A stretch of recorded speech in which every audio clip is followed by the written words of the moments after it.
Okay, so here's an example where we're going to take a package coming down an inclined plane and sliding into a cart.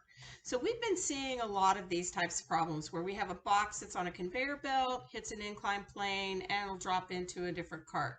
But this time we're going to look at it for what happens when the box hits the cart. So we're given a 10-pound package. It's going to drop from a chute, and we're told that the velocity is 3 meters per second, as shown, into a 25-kilogram cart. We're going to assume that there's no friction. We're going to complicate friction a little later, but right now we're going to assume there's no friction and that the cart is free to roll. We want to determine the final velocity of the cart plus the package, its impact, and its energy lost. So we're going to look both at its momentum, its impact, and at the energy. So to determine the final velocity, we're going to use the conservation of momentum. We've got our picture here. The box is going to come in, hit the cart, and then it's going to roll off. So we're going to look at it in terms of the x direction. So the momentum of the cart before has got to equal the momentum of the cart after. And so I've got the box here, I have the cart here, and then I have the combined total, because this is going to be what we consider a completely plastic collision. They're going to join together and it's going to hold together. So if we were in our engineering physics class, we would have called this a completely inelastic collision. So here's the mass of my box. Here's my box's x component of the velocity. We're only dealing with the x component because that's how this cart is going to slide off. And the momentum of the cart before, it's at a standstill, so it's set to 0. And at the end, we've got our combined total mass, 10 kilograms plus 25 kilograms is going to give me, and I've got my velocity after. So we can go ahead and do the math, and we can find out that the velocity after is 0.742 meters per second.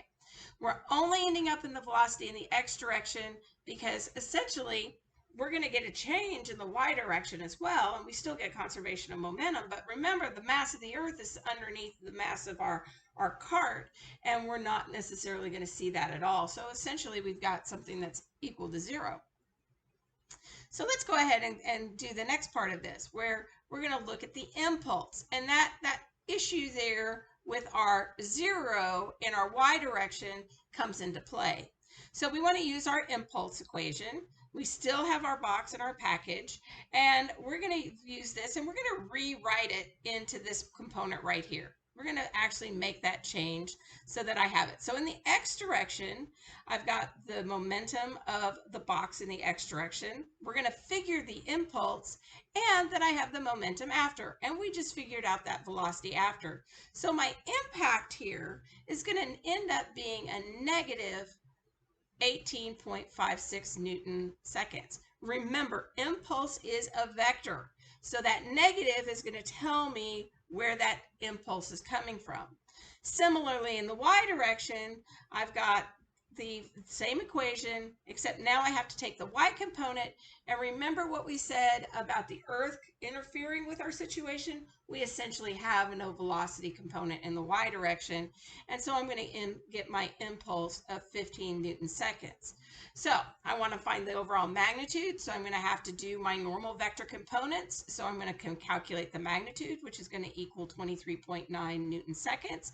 And I can calculate the angle, which is going to give me a negative 38.9 degrees. And so as it comes in here, it's going to give an impulse to this cart using that vector notation. So finally, we want to look at our energy and our energy loss.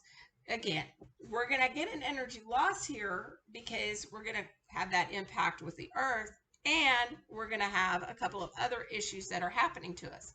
So loss of our kinetic energy from the point of view is there's no change in potential energy, because at the end of the cart or at the end of our ramp, we're on the cart, we have no change in potential energy. So we're only going to focus in on our kinetic energy. So we're starting with the kinetic energy of the box at the beginning. It's just our usual 1/2 mv squared. We've got our, and that's a square in our situation. So let me fix that. I can fix that real quick so that we can have that there. There we go. We've got our square coming in here. So we have that part.